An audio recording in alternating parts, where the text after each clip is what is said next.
Bismillahirrahmanirrahim. Assalamualaikum warahmatullahi wabarakatuh. Alhamdulillah. Alhamdulillahilladzi arsala rasulahu bil huda wa dinil haq liyuzhirahu 'ala dini kullihi wa kafa billahi syahida. Asyhadu an la ilaha illallah wahdahu la syarikalah wa asyhadu anna Muhammadan 'abduhu wa rasuluh alladzi la nabiyya wa la rasula ba'dah. Allahumma salli wa sallim wa barik ala nabiyyina Muhammadin sallallahu alaihi wasallam wa ala alihi wa sahbihi wa man tabi'ahum bi ihsanin ila yaumil qiyamah summa amma ba'du.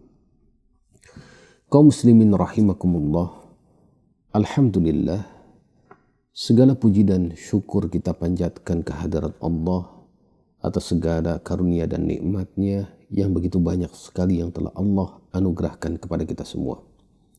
Dan pada kesempatan yang berbahagia ini kita akan mencoba membahas satu pembahasan yang sangat penting sekali, yaitu tentang pengertian ibadah di dalam Islam.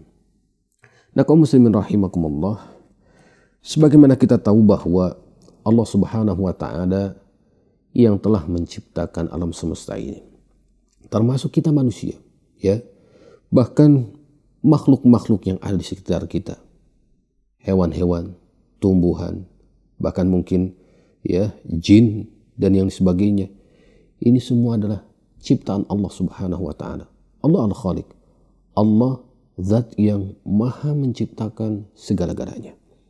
Oleh karena itu, ya, dari dasar tersebut kita bisa mengetahui bahwa seluruh makhluk yang ada di alam semesta ini semuanya adalah hamba Allah Subhanahu wa taala.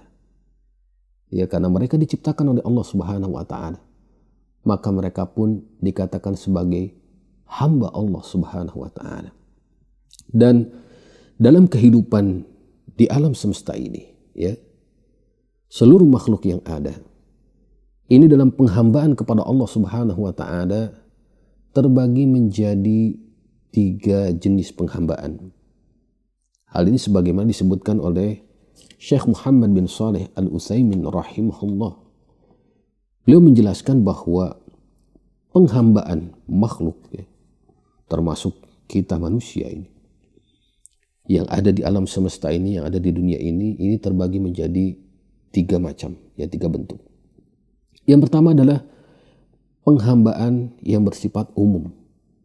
Yang kedua, penghambaan yang bersifat khusus. Dan yang ketiga adalah penghambaan yang sangat khusus. Kita akan jelaskan, ya, secara singkat. Dan yang pertama, ya, yang dimaksud dengan penghambaan secara umum adalah penghambaan seluruh makhluk, ya, terhadap sifat rububiyah Allah Subhanahu wa taala. Bahwa Allah lah yang menciptakan mereka. Allah lah yang memberikan kekuasaan atau rizki kepada mereka. Allah yang mengatur kehidupan mereka. Ya. Jadi secara umum dalam kehidupan di dunia ini, Allah yang mengatur seluruh makhluk yang ada. Maka semua makhluk dikatakan adalah hamba Allah. Ya. Mereka menghamba kepada Allah sebagai zat yang menciptakan mereka. Dan ini dikatakan oleh para ulama, ya, disebut dengan ubudiyah kauniyah. Ya, penghambaan yang ada di seluruh alam semesta ini. Siapapun itu, manusia, ya, hewan, jin, malaikat, semuanya adalah hamba Allah.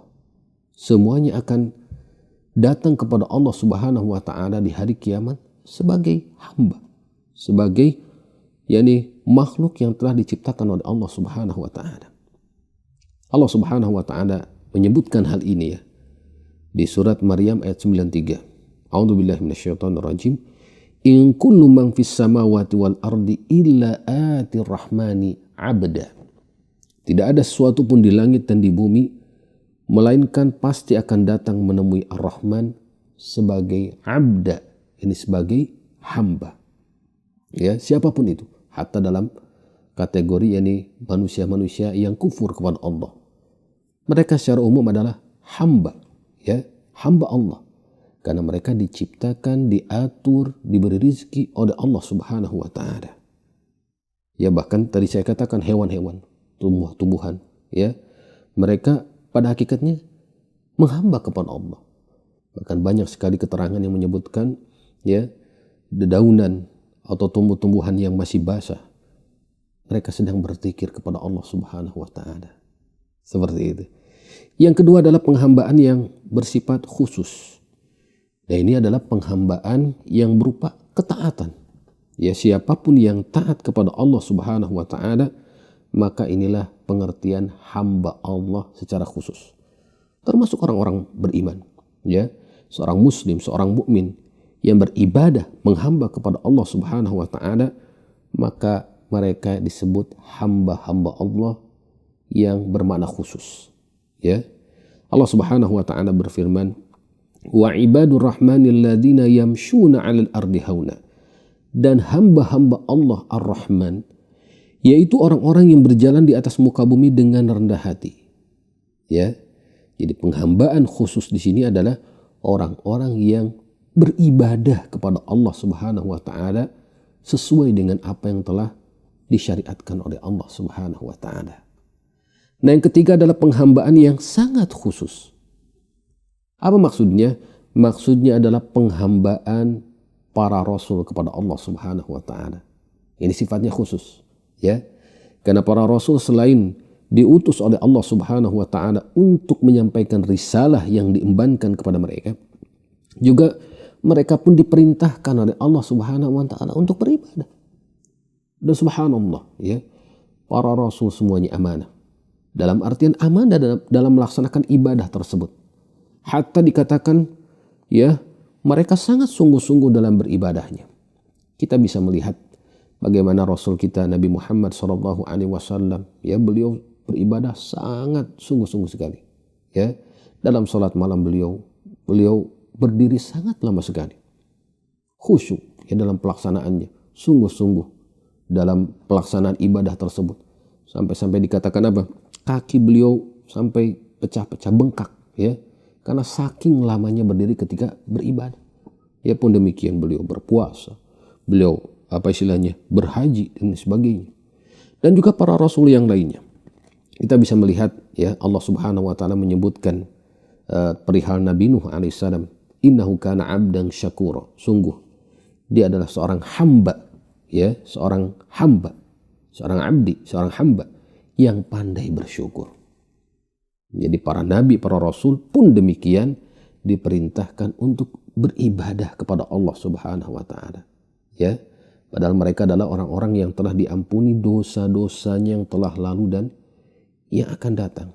Tapi tetap diperintahkan beribadah kepada Allah. Nah, ini adalah makna ibadah atau perintah penghambaan ibadah yang bersifat sangat khusus. Itu perintah ibadah kepada para rasul alaihimus salatu wassalam. Seperti itu. Nah ini, jadi intinya ibadah yang akan kita jelaskan pada kesempatan yang berbahagia ini adalah ibadah pada dua makna terakhir. Ini penghambaan atau ibadah yang bersifat khusus, ya, dan juga bersifat sangat khusus. Itu ibadah kepada Allah Subhanahu wa taala sesuai dengan apa yang disyariatkan oleh Allah Subhanahu wa taala. Nah, kaum muslimin rahimakumullah, sekarang kita akan lebih detail lagi, ya, tentang makna dari ibadah itu sendiri. Apa yang dimaksud dengan ibadah dalam Islam? Nah, ibadah kalau kita bisa lihat ya dari sisi bahasa dan sisi istilah. Secara bahasa, yang dimaksud dengan ibadah adalah at-tadhallul wal khudu'. Jadi merendahkan diri dan tunduk sepenuhnya. Jadi ketundukan yang sepenuhnya. Ada perendahan diri dan ketundukan yang sepenuhnya. Ya, ini apa? Di hadapan Allah Subhanahu wa taala. Ini secara bahasa ya. At-tadhallul wal khudu'. Adanya perendahan diri dan ketundukan. Adapun secara istilah kaum muslimin rahimakumullah, yang dimaksud dengan ibadah ini para ulama mendefinisikan dengan berbagai definisi ya. Jadi bermacam-macam definisi diungkapkan oleh mereka. Ya meskipun kalau kita lihat ya antara satu definisi dengan definisi yang lain ini saling berkaitan sehingga maknanya sama ya, hampir sama seperti itu. Dikatakan ya sebagian ulama mengatakan bahwa ibadah adalah ketaatan kepada Allah dengan melaksanakan perintah-perintah Allah ya melalui lisan para rasulnya. Ini sesuai dengan syariat ya para rasulnya seperti itu. Ada juga mengatakan bahwa ibadah adalah perendahan diri kepada Allah karena faktor kecintaan dan pengagungan, yaitu dengan cara melaksanakan perintah-perintah Allah, menjauhi larangan-larangan Allah sebagaimana yang telah dituntunkan oleh syariat yang diturunkan Allah Subhanahu wa taala. Ada juga yang mendefinisikan yakni tahqiqul hubbi wal khudu'i lillah. Ya, merealisasikan kecintaan, yakni kecintaan yang paling tinggi. Wal khudu' dan ketundukan atau rendah diri di hadapan Allah yang paling tinggi. Ya, merendahkan diri kepada Allah yang paling tinggi. Kecintaan yang tinggi kepada Allah, ya. Nah, ini adalah apa? Definisi dari ibadah itu sendiri. Ya. Dan definisi yang paling mencakup semua definisi yang ada tentang ibadah, ya, adalah definisi yang diungkapkan oleh Syekhul Islam Ibnu Taimiyah rahimahullah. Beliau mengatakan bahwa yang dimaksud dengan ibadah adalah ismun jami'un likulli ma yuhibbuhu Allah wa yardah minal aqwali wal a'mal al-zahira wal batinah. Jadi yang dimaksud ibadah adalah sebutan ya yang mencakup seluruh apa yang dicintai oleh Allah dan diridhoinya, baik berupa ucapan ataupun perbuatan, baik yang nampak ataupun yang tersembunyi. Jadi definisi inilah yang paling banyak disebutkan oleh para ulama, yang ini paling lengkap dikatakannya. Jadi segala hal, ya segala macam yang itu diridhoi oleh Allah, dicintai oleh Allah, baik berupa ucapan ataupun perbuatan, ya baik yang nampak ataupun yang tersembunyi. Ini adalah definisi yang paling mencakup semua definisi tentang ibadah itu sendiri. Nah, dari sini kaum muslimin rahimakumullah, ya, dari definisi tersebut menjadikan ibadah ini terbagi menjadi 3 macam. Ya. Yang pertama yaitu ibadah hati. Ya, ibadah qalbu, ibadah hati. Di mana ibadah hati ini contohnya seperti rasa cinta kepada Allah, ya, rasa cinta kepada Rasulnya, cinta kepada kaum mukminin karena Allah, ya, cinta kepada ajaran-ajaran Islam, kemudian rasa takut kepada Allah, inabah, ini kembali taat, kembali taubat kepada Allah Subhanahu wa taala, ikhlas, ya, kemudian sabar dengan takdir Allah, ya, keputusan Allah, syukur atas nikmat-nikmat pemberian Allah, ridho, ya, tawakal, mengharapkan rahmat dari Allah, ya, takut akan siksaan Allah dan yang sebagainya yang berupa bentuk-bentuk yakni amalan hati. Maka ini adalah termasuk ibadah hati. Yang kedua dari definisi tadi, ya, kita bisa mengambil faidah, yaitu apa? Ibadah lisan. Ya, banyak sekali ibadah lisan dalam kehidupan kita. Seperti berzikir, mengucapkan tasbih, tahmid, tahlil, ya, takbir, atau mengucapkan 2 kalimat syahadat, berdoa kepada Allah, ya, apalagi membaca Al-Quran dan yang sebagainya, membaca doa-doa dalam sholat, ya, bacaan-bacaan dalam sholat. Ini banyak sekali, ya, yang berupa ibadah lisan ini. Ini adalah bentuk ibadah yang kedua, ibadah lisan. Dan yang ketiga adalah ibadah anggota badan. Ya, banyak dalam kehidupan ini kita diperintahkan bentuk-bentuk ibadah yang dilakukan oleh anggota badan kita. Sholat, banyak gerakan-gerakannya, ya, yang dilakukan oleh anggota badan. Puasa pun demikian, menunaikan zakat, ya, berhaji, umroh, berbuat baik kepada kedua orang tua, kepada karib kerabat, memberi makan fakir miskin, menyantuni anak-anak yatim, ya, kemudian berbuat baik kepada tetangga dan sebagainya. Banyak sekali perbuatan-perbuatan ibadah yang dilakukan oleh anggota badan kita. Nah, 3 jenis inilah, ya, ibadah hati, ibadah lisan, dan ibadah anggota badan yang menjadikan seorang hamba dikatakan betul-betul menghamba kepada Allah Subhanahu wa taala. Nah, ibadah inilah yang menjadikan tujuan kita diciptakan di dunia ini. Jadi Allah Subhanahu wa Ta'ala tidaklah menciptakan kita sia-sia begitu saja, dibiarkan begitu saja, ya. Tapi apa? Allah menciptakan kita di dunia ini tujuannya untuk apa? Untuk menghamba kepada Allah Subhanahu wa Ta'ala. Allah sediakan semua fasilitasnya.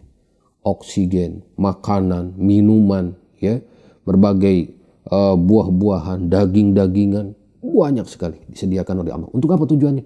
Untuk mereka betul-betul, ya, tenang ketika mereka apa? Beribadah kepada Allah. Ketika mereka menghamba kepada Allah Subhanahu wa Ta'ala. Kita sering mendengar dalil tentang hal tersebut, ya, di surat Az-Zariyat ayat ke-56. Allah Subhanahu wa Ta'ala berfirman, "Wa ma khalaqtul jinna wal insa illa liya'budun."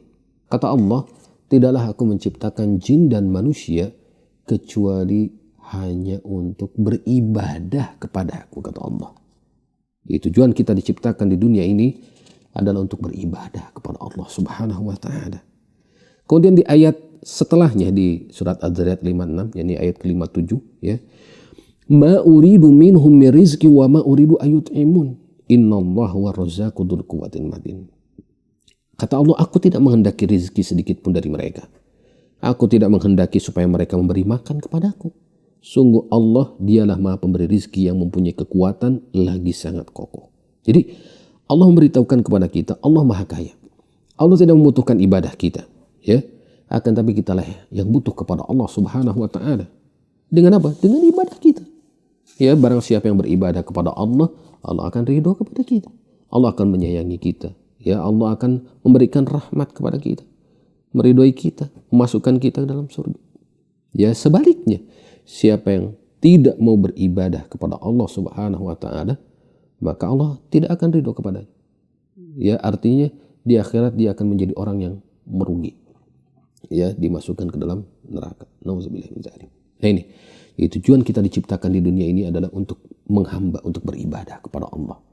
Nah, kaum muslimin rahimakumullah, perlu diketahui bahwa para ulama menyebutkan ibadah itu harus berlandaskan 3 pilar pokok. Ya, tanpa 3 pilar ini maka tidak bisa dikatakan sebuah ibadah. Ya, apa 3 pilar tersebut? Yang pertama adalah adanya hub, adanya rasa cinta kepada Allah Subhanahu wa Ta'ala. Kemudian yang kedua adalah adanya rasa khauf, rasa takut akan siksa Allah. Ya. Dan yang ketiga adalah adanya raja, adanya pengharapan rahmat Allah Subhanahu wa Ta'ala. Inilah adanya kecintaan, adanya rasa takut, adanya pengharapan. Ini harus ada pada suatu ibadah yang dilakukan oleh seorang hamba. Tanpa semua itu, maka akan sia-sia ibadahnya. Allah Subhanahu wa Ta'ala menjelaskan dalam ayat-ayatnya, ya, salah satunya di surat Al-Maidah ayat ke-54. Yuhibbunahum wa yuhibbunah. Ya, Allah mencintai mereka dan mereka pun mencintai Allah. Jadi kecintaan, ya, yang sangat kepada Allah. Kemudian dalam ayat yang lain, walladzina amanu asyaddu hubbillah. Dan orang-orang beriman, mereka sangat besar cintanya kepada Allah. Kecintaan kita kepada Allah ini harus besar sekali. Kemudian Allah berfirman, innahum kanu yusari'una fil khairat wa yad'unana raghaban wa rahaba wa kanu lana khashiin. Sungguh mereka adalah orang-orang yang selalu bersegera dalam mengerjakan amal kebaikan. Mereka berdoa kepada kami dengan penuh harap, ya, harapan akan rahmat Allah dan rasa cemas, ya, khawatir apa istilahnya, tidak dikabulkan oleh Allah dan sebagainya. Ada rasa kekhawatiran karena dosa-dosa mereka seperti itu. Dan juga ada harapan bahwa Allah apa istilahnya memberikan rahmat dan mengabulkan doa-doa mereka. Ya, dan mereka adalah orang-orang yang khusyuk kepada kami. Jadi seperti itu. Ibadah kita harus disertai dengan 3 hal ini. Kecintaan yang sangat kepada Allah, rasa takut akan siksaan Allah, dan juga rasa harap rahmat Allah Subhanahu wa Ta'ala. Karena sebagian ulama salaf mengatakan siapa yang beribadah kepada Allah dengan rasa cinta saja, maka dia adalah orang zindik, orang yang suka mempermainkan agama. Dan siapa yang beribadah kepada Allah dengan rasa roja saja, pengharapan saja, tanpa disertai dengan rasa takut, rasa cinta, maka dia adalah seorang murji. Ya. Dan siapa saja yang beribadah kepada Allah dengan hanya khauf saja, rasa takut saja, maka dia adalah seorang haruri. Dan barang siapa yang beribadah kepada Allah dengan rasa cinta, harap, dan takut, maka dia adalah seorang muslim, mukmin, muwahhid, ya, muslim yang sebenarnya, seperti ini. Taib. Nah, kaum muslimin rahimakumullah, kemudian yang selanjutnya yang perlu kita ketahui bahwa ibadah yang kita kerjakan ini tidak akan diterima oleh Allah Subhanahu wa taala kecuali memenuhi syarat-syaratnya. Karena kita tahu ibadah itu sifatnya tauqifi, ya. Telah ditetapkan oleh syariat. Ya, harus ada dalilnya dari Al-Qur'an, harus ada dalilnya dari hadis-hadis Nabi sallallahu alaihi wasallam. Karena ibadah, ya, dikatakan oleh para ulama, satu ibadah haram untuk dilakukan kecuali ada dalil yang mensyariatkan ibadah tersebut. Jadi harus ada dalilnya, ya. Karena siapa saja yang beribadah tanpa didasari dengan dalil, maka ibadah tersebut akan tertolak. Nabi Shallallahu Alaihi Wasallam, ya, pernah bersabda, "Man amila amalan laisa alaihi amruna fahuwa raddun." Barang siapa yang mengerjakan satu amalan yang tidak ada perintahnya, dari Al-Quran nggak ada, dari hadis Nabi nggak ada, maka amalan tersebut tertolak, tidak akan pernah diterima oleh Allah Subhanahu wa taala. Oleh karenanya, ya, agar ibadah kita diterima oleh Allah Subhanahu wa taala, agar ibadah kita benar sesuai dengan syariat Allah Subhanahu wa taala, maka perlu adanya syarat diterima ibadah. Dan para ulama menyimpulkan bahwa syarat diterimanya sebuah ibadah ini ada dua, ya, secara umum. Yang pertama adalah dalam pengerjaan ibadah tersebut didasari dengan keikhlasan. Jadi ikhlas, ya, hanya untuk mengharapkan ridho Allah, untuk mengharapkan pahala dari Allah, ini syarat yang paling utama. Inilah konsekuensi dari ucapan syahadat yang pertama kita. Asyhadu an la ilaha illallah. Aku bersaksi bahwasanya tidak ada ilah yang berhak disembah selain Allah. Maka konsekuensinya dalam ibadah kita harus ikhlas, semata-mata mengharap pahala dan ridho dari Allah Subhanahu wa taala. Ya. Allah Subhanahu wa taala menegaskan syarat yang pertama ini, ya, wa ma umiru illa liya'budullah mukhlishina lahuddin. Dan mereka tidaklah diperintahkan kecuali untuk beribadah kepada Allah dengan ikhlas, memurnikan agamanya. Ya. Ikhlas dalam ibadahnya. Tidak boleh menyekutukan Allah, tidak boleh berbuat syirik. Hatta kesyirikan sekecil apapun, seperti riya atau sum'ah, ya, seperti itu. Yang kedua syaratnya adalah ittiba, harus sesuai dengan tuntunan Rasulullah SAW. Jadi ibadah ini tidak bisa dikreasi, tidak bisa dibuat-buat oleh kita. Harus ada tuntunannya, harus ada dalilnya dari sunnah Rasulullah SAW. Ya, harus ada dalilnya. Sebagaimana dalam masalah sholat, ya, Nabi SAW pernah menyebutkan, "Shallu kama ra'aitumuni usalli." Sholatlah kalian sebagaimana kalian melihatku sholat. Jadi sholat kita harus sesuai dengan tata cara sholatnya Nabi SAW. Pun demikian dengan puasa, zakat, ibadah haji, ibadah umrah, ibadah-ibadah lainnya harus sesuai dengan tuntunan Nabi SAW. Karena kalau tidak, maka sia-sialah ibadah kita. Jadi sekali lagi, inilah, ya, dua syarat diterimanya ibadah seseorang: ikhlaskan Allah, dan yang kedua adalah ittiba, mengikuti tuntunan Rasulullah SAW. Hal ini ditegaskan di dalam firman Allah Subhanahu wa taala, ya, secara garis besarnya di surat Al-Kahfi ayat 110. Allah berfirman, "Faman kana yarju liqa'a rabbih falyamal 'amalan shalihan wa la yusyrik bi ibadati rabbih ahada." Barang siapa yang mengharap perjumpaan dengan Rabbnya, ingin mendapatkan ridho Allah, maka hendaklah dia mengerjakan amal saleh, ya, yakni sesuai dengan tuntunan Nabi, dan jangan dia mempersekutukan sesuatu apapun dalam beribadah kepada Allah. Jangan berbuat syirik. Harus ikhlas, ya. Jadi ikhlas dan sesuai tuntunan Nabi, ini syarat diterimanya ibadah seorang hamba. Ya, ini mutlak, ya, harus dikerjakan oleh seorang hamba yang beribadah kepada Allah Subhanahu wa taala. Karena kesesuaian kita dengan tuntunan Nabi SAW ini menjadikan kita ibadah kita ini diridhoi oleh Allah Subhanahu wa taala. Ibadah kita ini sesuai dengan apa yang diinginkan oleh Allah Subhanahu wa taala. Karena ketika seseorang dibiarkan ya beribadah sesuai dengan tata caranya sendiri, ya, sesuai dengan kehendaknya sendiri, berkreasi melakukan ibadah, ya, maka otomatis akan banyak sekali tata cara ibadah di dunia ini. Bahkan otomatis akan terjadi banyak kekacauan. Akan terjadi kekacauan di tengah-tengah kaum muslimin. Ibadah yang satu berbeda dengan ibadah yang lain, padahal perintahnya sama, misalkan tentang masalah berzikir atau tentang masalah sholat sunnah, puasa sunnah dan sebagainya, tapi tata caranya berbeda masing-masing karena ingin ya melaksanakan sesuai dengan seleranya sendiri. Nah, jadi kewajiban kita adalah mencukupkan diri dengan apa yang telah dituntunkan oleh Rasulullah SAW, baru ibadah kita diterima oleh Allah Subhanahu wa taala. Sekali lagi, jadi syarat diterimanya ibadah adalah ikhlas karena Allah dalam pengerjaannya, dan yang kedua adalah sesuai dengan tuntunan Rasulullah SAW. Kemudian yang terakhir kaum muslimin rahimakumullah, tentang keutamaan ibadah itu sendiri. Di dalam Islam ini ibadah memiliki kedudukan yang agung, ya. Yang pertama tentu akan mendatangkan kecintaan dan keridhaan dari Allah Subhanahu wa taala. Karena tadi Allah menciptakan kita, memberikan rezeki kepada kita untuk apa?